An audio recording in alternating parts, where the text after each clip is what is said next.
Another day, another repeat order na naman tayo sa ating undefeated Pastis Gaming Wi-Fi 6 sa Bindo. Ito ng ating Bindo, pwede po ito sa lahat ng internet service provider. Ito nga ay isang Bindo, panglimang repeat order na rin po ito.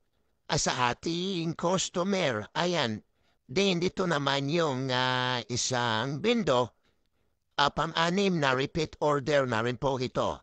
Ay sa pumayari nitong dalawang Wi-Fi 6 window natin bound to Tawi, Itawi. With the Starlink setup, with the Starlink filter, anti-hack, anti-stowan, anti-sleep with black torrenting. No need license, no SD card, no USB tula, no need bilan, no need 5B5 router. At saka sa mga natatanong, hindi na rin po kailangan dito ang Microtech XG3. There po ito sa Starlink router or Ethernet adapter. Proven na po ito sa ating mga customer from Aparato Tawi-Tawi.